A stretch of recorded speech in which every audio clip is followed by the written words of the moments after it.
to my channel.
I absolutely give up. All anybody has is kitten food, and Nietzsche won't eat that.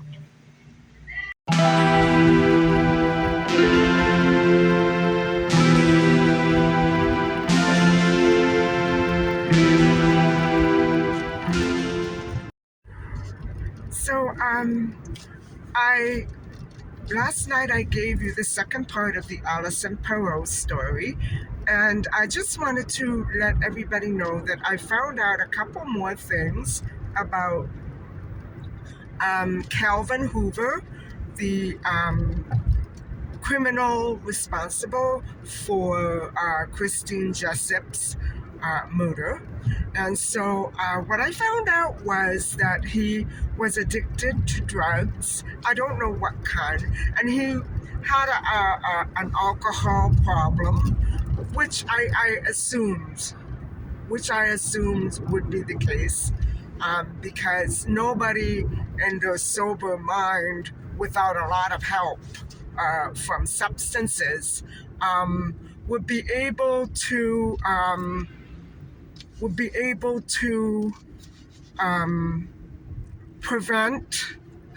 stop themselves from doing what they did. I don't know if I'm becoming clear enough. He wouldn't have been able to get pushed to that point unless he was really drunk. It's unfortunate that he had to go through that sort of horror Guys, he must have been so desperate to get out of his mental state. Um, but of course, he ended up making everything so much worse, right? What I'm also getting at is that um, when trying to find out how to cure, how to heal these hurting people, um, it's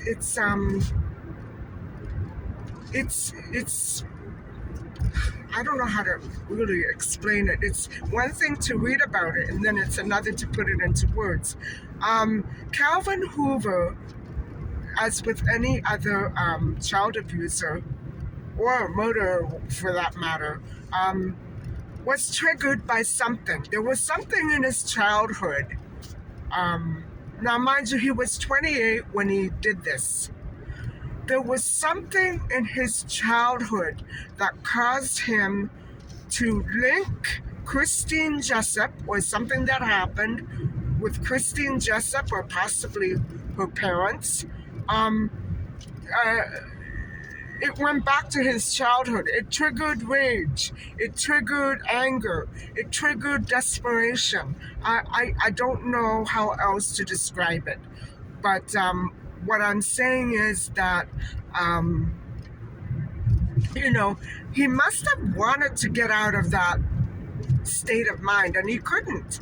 I don't know when all this began to happen, what age he must have been. Was he a criminal as a child, as a teen? I don't know. And so what I'm trying to say is that, hold on. What I'm saying is, I don't know how long that trigger was festering, or what it could have been. And wouldn't it be wonderful if we could magically be cured of all these horrific memories and triggers that damaged us, whether adults or children. And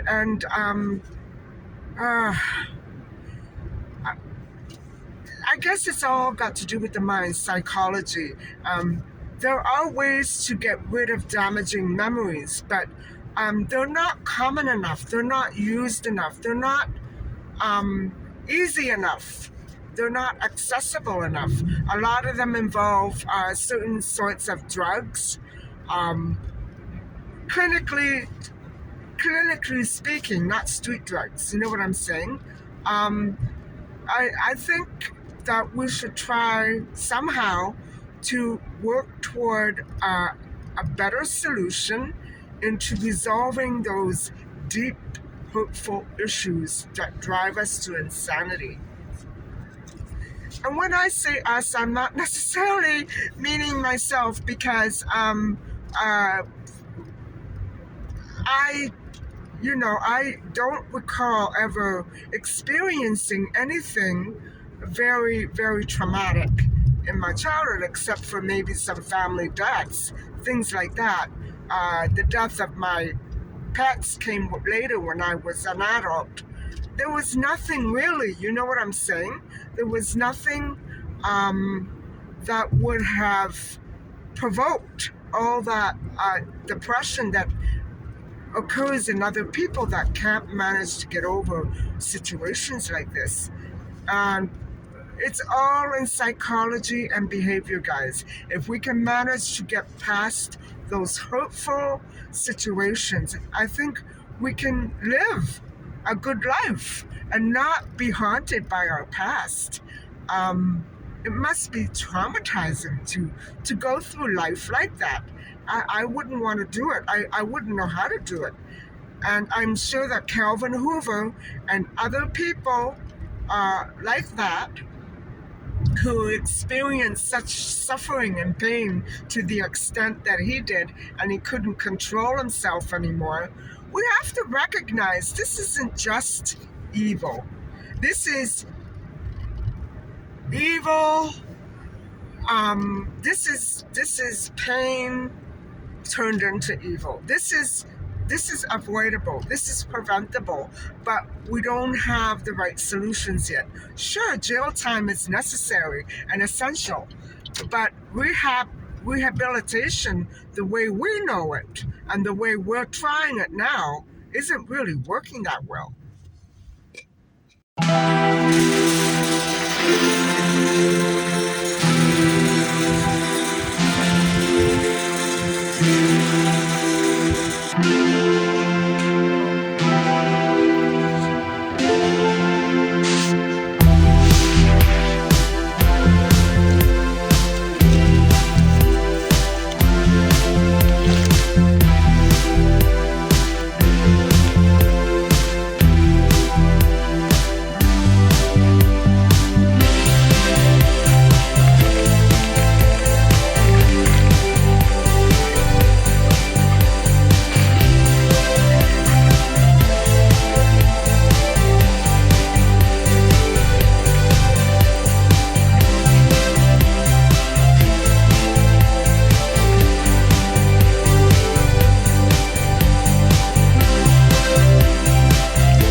Well, guys, it's about 1 p.m. and I finally found the cat food, and that's about it. I think what I'm going to do is try to take a little walk because it's a beautiful day, and but I don't want it to get too late. I have to respond to you all and get to your channels and talk to you. So I need to call it an early day, but I will go for a short stroll. So I'll see you later.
guys, I, it's such a nice day. It's only about 8 degrees, so it feels like spring, but I need to push homeward because if I don't, I won't be able to beat the traffic.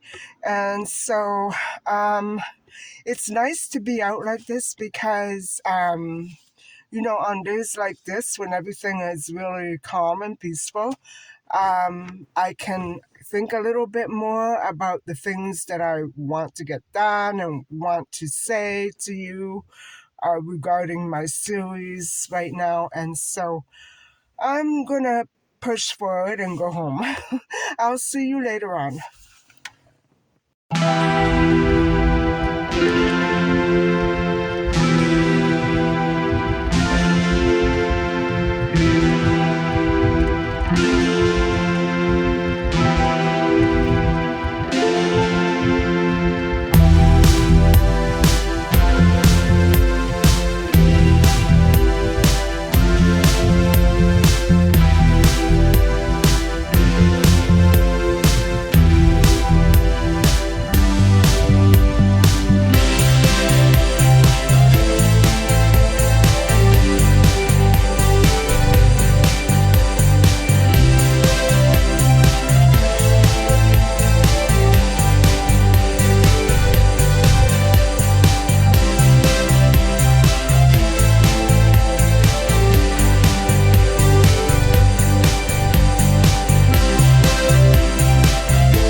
Hey everybody, I'm back home. So I did find the cat food, thank goodness. And I did go for my stroll, as you can see. And I'm gonna flip the view and I'm gonna let you have a look at what I purchased. I hit 4 Walmarts today, and that's why I buy in advance. I can't handle that. That's why I buy in advance. It's really, it's really difficult to find everything that I need all in one store. It's very hard to shop in this city. Very hard. No matter what places I like to stick with, I can never find everything. I think we all go through that. Hi everybody. So this is my haul. I did pick up about four of those. Um, jugs of water the other day, but I now have six, and if I could get maybe four more, it would be ideal. Because if I start my lemonade cleanse, I'm going to need more water than typically that I use. And so I picked up some bread, mainly because, guys, usually I do make my own bread at this time of the year, but I I know that the starch solution that I switched to yesterday does allow for an awful lot of bread, but I can't regulate the amounts when I make my own bread. You know what I mean? I should Google it. How much flour in one loaf of bread? You know what I'm saying? But anyway, I decided to go with these because they're simple, and when I make my bean burgers, they're handy. So I'm sticking with these for now, for as long as I can find them. And these vegetables, I bought another rapini, and these I'm going to make potato sandwiches with that. And these are for my soups. And so I bought three more cans of beans. And there's the cat food with the four flavors in it. And she loves that. She won't go back to those other little itty bitty ones.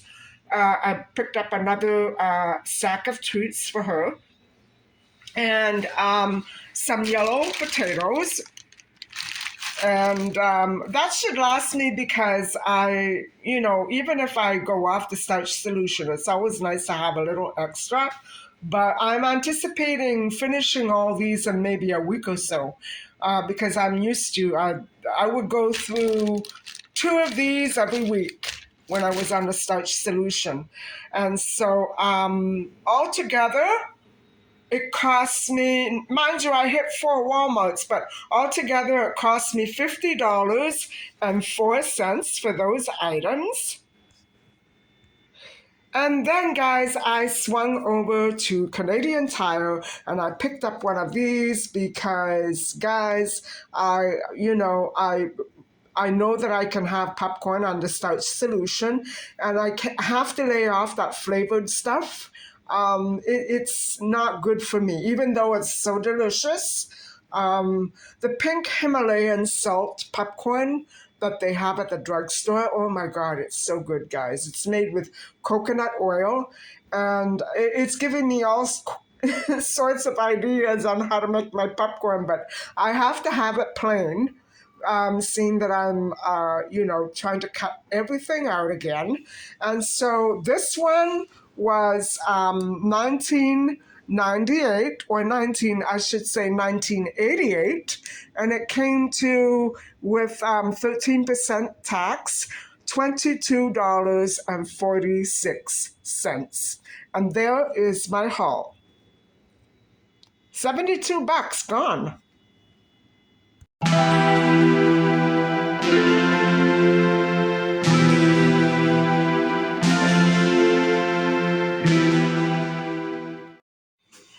Hi guys. So I figured before we got started on our little discussion on Alison and the outcome of what happened to her in 1986, I thought I would go over again, just briefly, a couple of points about Calvin Hoover. And the reason for that is it's good to compare these two typical child murderers, because now that we identified them both positively in these cases, and so if we want to understand the psychological profile of a true killer, let's look back at Calvin Hoover. And remember when I was saying that I couldn't understand why he would take his rage out on a little girl. No, I still don't understand that. But I've been mulling it over, and because I'm so anxious to understand the mechanisms of a criminal mind, and what drives people to do such insane things. I remember, I don't know if you remember, it was quite a few days back that I was discussing the Christine Jessup case, which we discussed in two parts. And I believe I let you guys know that Heather was so fond of Christine. And she did have a big, huge portrait of Christine's school picture, where she was wearing this white blouse. I believe she had ponytails. She was adorable, guys. And you could see that Christine, you could see that Heather, the way she was talking in the interview, she doted on Christine. And so bear this in mind when we come to Franciscarlroy and what he did to Alison. Bear that in mind. And so don't forget, Alison was a champion runner. She was a pro. She was on her way to being a pro track and field runner. And so now, what is it about Christine that triggered Hoover? So I believe that the trigger was Heather. I don't know. It just suddenly popped into my head that mostly people like Calvin feel very down on themselves and will compete with anybody or anything or rival anybody for his affection. If you understand what I'm saying, just like a sibling, just like children, just like a brother and a sister, or two brothers or two sisters. What was it about Heather that made Calvin think of Christine as a threat? I don't understand. We may be missing a big part of the story here that nobody has yet found out about. I'm not sure. And I don't insinuate that Heather has some secret knowledge that she's been harboring, but clearly it was festering and they divorced. And clearly something was very wrong in their relationship. It could be that she was afraid of Calvin. It could be she had another male friend who she was turning to for support. Maybe I'm trying to think this over in my head. What was it about Christine that absolutely drove Calvin to the brink, over the edge? I don't think Christine did anything. How could she? I think it all had to do with relationships and, what was going on between Calvin and Heather. And as we all know, they didn't stay together. Calvin went on to marry someone else after they divorced.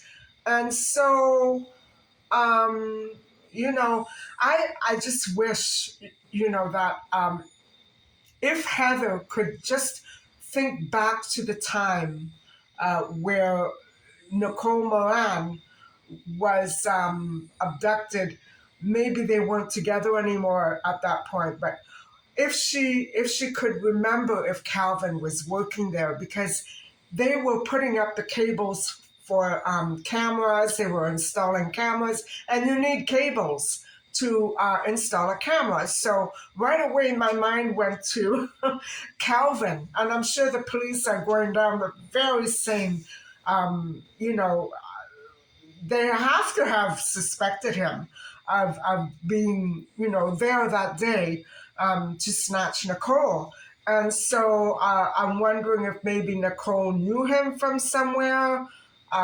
Anyway, what I'm saying is that, guys, whatever happened to Christine, it was primarily because of Calvin's animosity towards Heather, or his feelings of dejection and rejection. Maybe there was something more going on between them. Maybe their marriage was falling apart. Maybe their relationship was threatened by other things. I I don't I don't really think it had to do with the Jessups, but of course I don't know. But what I'm saying is that Heather was very close to his heart. And so that is how you can get into the motives and the triggers um, behind these horrific crimes. All right, guys. So I have my notes in front of me, and let's just finish off this little piece of the story of the Alison case. And we're basically going to be talking about the defense. And witnesses, as I told you last time, witnesses did testify that they saw Alison, and she had not been with um, the perpetrator. She had been with a white man on the morning of her disappearance. And so the defense tried to claim that Roy was not intelligent enough to have committed such a crime. Well, think back to Calvin Hoover and everything that may have triggered him.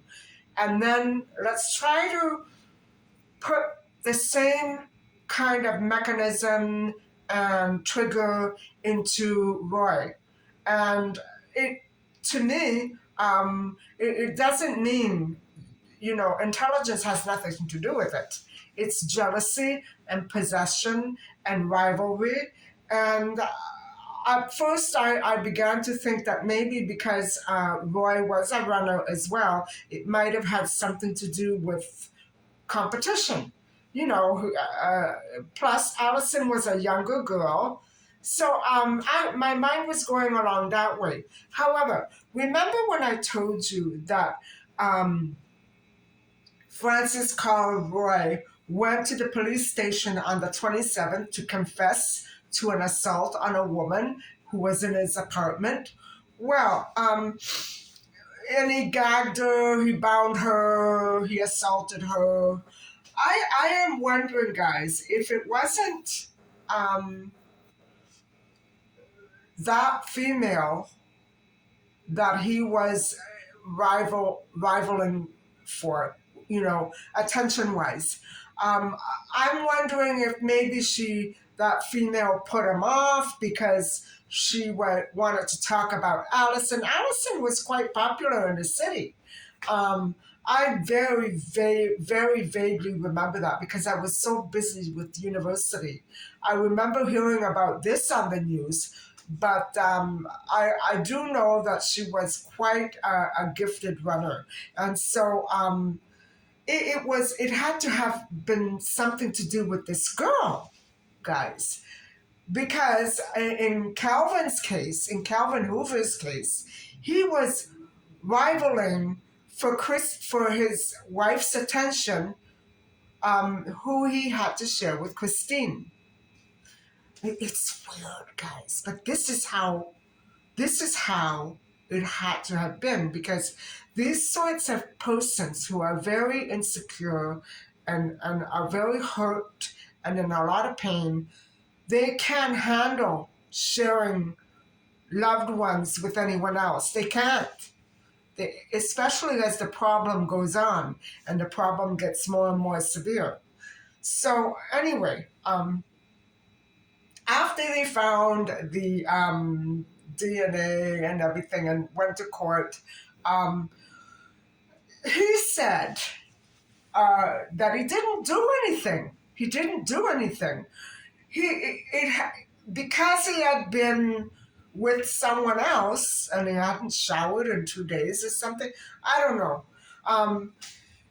Because he had been with a person previously, and get this, guys, he happened to come across Alison's uh, body, and he didn't call the police, and she had no clothing, and so he happened to have been looking for a place. There's no other way to say it, to urinate at the stadium. And I do remember that a great many men used to go under the bleachers. And not that I would watch, but I could hear the sound. You know what I mean? I shouldn't laugh. It's not a laughing matter, but what an idiotic thing to say. You know what I'm saying? So he had been running at the stadium. He just happened to be there when he came across her body. And what did he do, guys? How did he get that DNA on her body? Well, he touched her. He did more than that. But that's what he said in court. And because he had been touching his body, that's how it got there. Oh boy, oh boy, oh boy. So this is really morbid because it makes him look even worse. You know what I mean? It makes him look even more morbid and even worse, touching her and not calling the police to tell them that he found a body of a female girl who is no longer alive. He totally lied. His story was so inconsistent. And so that's what I'm saying, guys. According to him, it wasn't no big deal. He just happened to come along this nude body and touched her. Nothing wrong with that, right? How morbid. How ridiculous.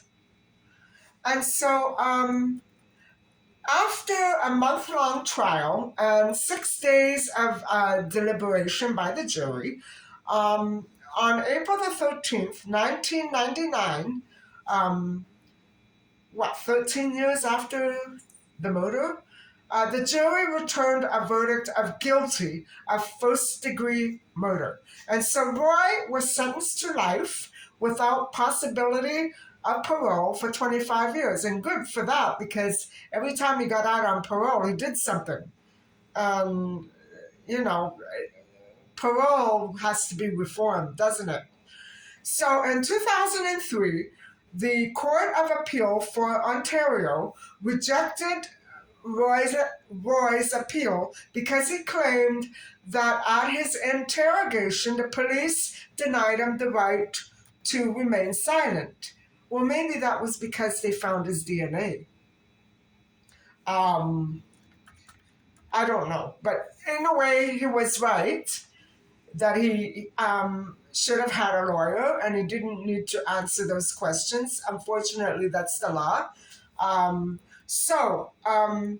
Something good did come out of this, guys. And so in May 1987, 1 year after the death of her daughter, Leslie Perot, with her colleagues at the advertising agency, launched a nationwide Stay Alert, Stay Safe program aimed at children between 7 and 10, which is a very good idea.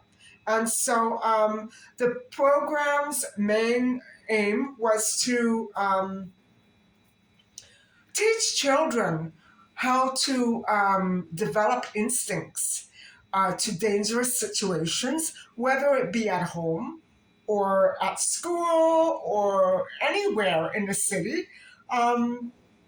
Alison and her younger brother had both attended a similar street proofing seminar the year before her murder. And so this was a seminar where children learn to avoid potential molesters and abductors. Well, that still needs to be reformed even more. But what a wonderful program. And I don't think enough people, because of all the domestic abuse situations, I don't think enough people are pushing for this kind of education in schools. I think there are a whole lot of people who would rather children don't get educated on this sort of thing. And so, guys, what I'm trying to say to you is that if we could define the psychological profile of a person such as this. Surely one would exist. We do have sub definitions and definitions of they usually do this and do that, but we really don't understand it. We understand the overt signals and symbols and signs, but we don't understand what the triggers are. And so, for instance, this Franciscarlroy, what triggered him to assault that woman 2 days before attacking Alison? There's a connection there. There's a connection there. And I think that he was rivaling for this other 20-year-old woman's attention, who was probably obsessed about Alison Perot's, uh, track and field skills. Everybody was raving about it. I think he had it. I think that's what triggered him. And I don't think he was the type of person who would have shared anybody with anybody. That's the kind of, that's the kind of sign that I get when I read this story, that he is a very possessive and very insecure, and because of his emotional issues going back to childhood and early adolescence, he could never manage his anger. But this is more than anger, guys. This is something else. I can't say that I understand it. I do think that that was a trigger. Rivalry for attention is a trigger. Um, I can just see Calvin now with Christine. Christine saying, if you don't stop doing these things, I'm going to tell you, my dad, I'm going to tell Heather. And I could just picture him right now saying, you're going to tell Heather? You're going to tell your dad? You're not going to tell anybody. You know what I mean? And so, but because Christine was found on December the 31st, New Year's Eve, again, that goes back to Heather. What was he trying to do to Heather? And the family, and the Jessup family, but he was aiming to destroy Heather. I don't know why I sense that. I just I feel bad for Heather, because whether she was complicit and knew about this, I doubt it. Or whether she had no idea, I think she suffered a great deal with him. And I think she tried to keep him clean. At the end, she couldn't. It must have been very difficult for her while she was married to him. I'm sure she suffered a great deal.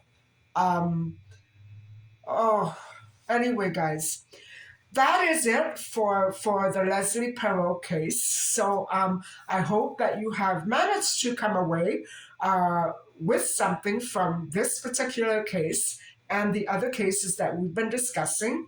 And so tomorrow, I am not sure which one I will embark on, but there is another one lined up right away. I've been busy researching, and so always try to keep in mind, guys, the things that I say to you about criminal profiling. This is different from the average criminal, the average thief or fraudster or human trafficker. This is much more severe. I would say still the Calvin Hoover case, with the murder of little Christine Jessup, that's by far the worst. We don't know what happened to Nicole Moran, but I don't think she's around anymore. Um, of course, you never know. She might have been abducted by her family, but I don't think so. Something tells me it's just not going to be so. I don't think we'll ever find her. I think that maybe not enough search parties are out there. We're always waiting for a body to search for it before we go out searching. Maybe that should stop and we should just search all the time.